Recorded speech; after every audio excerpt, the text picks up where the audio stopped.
Good morning students. মই ৰাজশ্ৰী বাইদেউ আজি তোমালোকৰ সোশিয়েলৰ ইতিহাস পাঠৰ মহাত্মা গান্ধী আৰু ভাৰতৰ স্বাধীনতা সংগ্ৰাম এই পঢ়াটোৰ পৰা তোমালোকৰ এটা টপিক ডিসকাস কৰিম আজি এই ভিডিঅ'ত আৰু তোমালোকৰ আজি টপিকটো হ'ল ভাৰত ত্যাগ আন্দোলন।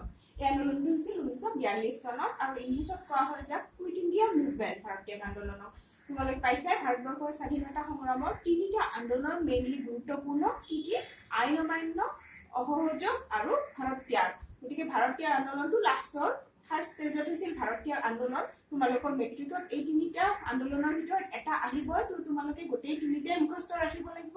ইয়াৰ কাৰণবিলাক পঢ়িব লাগিব, ফলাফল কেনেকৈ হৈছিল, কাৰ্যসূচী কি আছিল এই আন্দোলন তিনিটাৰ গোটেইখিনি টপিক তোমালোকে জানিব লাগিব আৰু মুখস্থ কৰিব লাগিব।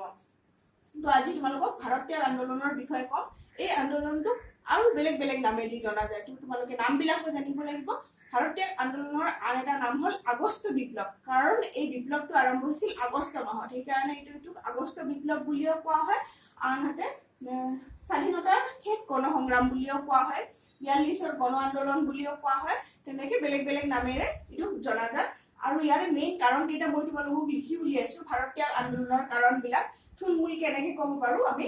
ক্ৰিপছ মিছনৰ ব্যৰ্থতা প্ৰথম কাৰণ, তাৰপিছত হ'ল জাপানৰ ভাৰত আক্ৰমণৰ ভাবুকি, তাৰপিছত পূৰ্ববংগত সন্ত্ৰাস আৰু ব্ৰিটিছে দেশখনক ৰক্ষা কৰিব নোৱাৰিব বুলি ভাৰতীয়সকলৰ মনত ঠাই লোৱা নিৰাপত্তাহীনতাৰ ভাৱ। এইকেইটা আছিল মেইন কাৰণ ভাৰত ত্যাগ আন্দোলনৰ। এইকেইটা কাৰণৰ উপৰিও মূল কাৰণ এটাই, ভাৰতবৰ্ষৰ মানুহে ইমান দিন ব্ৰিটিছৰ শাসনৰ তলত থাকি অসহ্য হৈ পৰিছিল। ইয়াৰ আগতে সিহঁতে 1920 চনত অসহযোগ আন্দোলন চলায়, 1930 চনত আইন অমান্য আন্দোলন চলায়। এই আন্দোলন তিনিটা গোটেই আগৰ দুয়োটা আন্দোলনতে ভাৰতবৰ্ষৰ মানুহে পূৰ্ণদমে সহযোগ কৰে। গান্ধীজীৰ নেতৃত্বত চলা এই আন্দোলন কেইটাত পূৰ্ণদমে সহযোগ আগবঢ়াইছিল আৰু সিহঁতে বিচাৰিছিল যে এই আন্দোলনৰ ফলত ব্ৰিটিছৰ পৰা সিহঁতে কিছুমান সুবিধা সুযোগ পাব, কিন্তু কাৰ্যক্ষেত্ৰত কোনো তেনেকুৱা হোৱা নাছিল। গতিকে সেইটো আছিল শেষ আন্দোলন, ভাৰত ত্যাগ আন্দোলনটো আছিল শেষ আন্দোলন। আৰু গান্ধীজীও এই আন্দোলনৰ সময়ত তেওঁ উক্তি দিছিল, শ্লোগান দিছিল যে আমি এই আন্দোলনত কৰিম কিংবা মৰিম, যাক ইংলিছত কোৱা হয় ডু অৰ ডাই, মানে হয় কৰিবা নহলে মৰিবা। এইটো শেষ আন্দোলন আছিল। গতিকে আৰু সিহঁতে মানুহবিলাকে গোটেই ভাৰতবৰ্ষৰ মানুহে ইয়াতে কৰিম নহলে মৰিম সেই ভাৱেৰে এই আন্দোলনত জঁপিয়াই পৰিছিল। গতিকে এই আন্দোলনত কিছু পৰিমাণে হিংসা সোমাই পৰিছিল। অসমতে তোমালোকে জানা কনকলতাৰ নাম চবে শুনিছা। এই ভাৰত ত্যাগ আন্দোলনৰ সময়তে কনকলতাই গহপুৰত পুলিচ থানাত ভাৰতবৰ্ষৰ পতাকা উত্তোলন কৰিব গৈ পুলিচৰ গুলীত প্ৰাণ হেৰুৱাইছিল।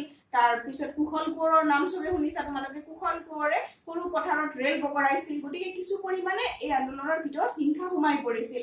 তথাপিও গোটেই ভাৰতবৰ্ষৰ মানুহে ভালদৰে এই আন্দোলনত অংশগ্ৰহণ কৰিছিল আৰু সিহঁতে বিচাৰিছিল যে ইয়াৰ পিছত ভাৰতবৰ্ষৰ ৰাইজে বিচাৰিছিল যে ব্ৰিটিছসকলৰ লগত সিহঁতৰ আৰু কোনো বুজাপৰা নাথাকে। এই আন্দোলনৰ সময়ত সিহঁতৰ ব্ৰিটিছৰ এটাই কাম বাকী থাকিল এতিয়া, জাষ্ট ক্ষমতাৰ হস্তান্তৰ, মানে ভাৰতবৰ্ষৰ ক্ষমতাটো ভাৰতবৰ্ষৰ মানুহৰ হাতত হস্তান্তৰ কৰিব লাগে। এইটোৱে আছিল সিহঁতৰ এইম এই আন্দোলনৰ। মানে বাকী কোনো ধৰণৰ ডমিনিয়ন ষ্টেটাছ নালাগে বা কোনো ধৰণৰ সা সুবিধা সিহঁতে এতিয়া আৰু ভাৰতবৰ্ষৰ মানুহে বিচৰা নাছিল। সিহঁতৰ এটাই মাত্ৰ বস্তু বিচাৰিছিল, সিহঁতৰ মেইন আন্দোলনৰ এইম এটাই আছিল যে আমাক লাগে কি ক্ষমতাৰ হস্তান্তৰ, মানে ভাৰতবৰ্ষৰ ক্ষমতাটো, ভাৰতবৰ্ষৰ শাসনৰ ক্ষমতা ভাৰতবৰ্ষৰ মানুহৰ হাতত অৰ্পণ কৰিব লাগে।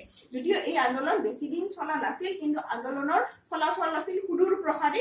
এই আন্দোলনৰ ফলত ব্ৰিটিছে বুজি পাইছিল যে সিহঁতে আৰু বেছি দিন ভাৰতবৰ্ষ শাসন কৰি থাকিব নোৱাৰিব। গতিকে সেই দিশৰ পৰা এই লাষ্ট আন্দোলনটো খুব বেছি গুৰুত্বপূৰ্ণ আৰু তোমালোকে এই আন্দোলনৰ বিষয়ে মুখস্থ কৰিবই লাগিব। তো আজি এই বিষয়ে অলপমান পঢ়িলা তোমালোকে, বাকীখিনি কিতাপৰ পৰা তোমালোকে মুখস্থ কৰিব লাগিব। ঠিক আছে, বুজিছা নহয়? Thank U.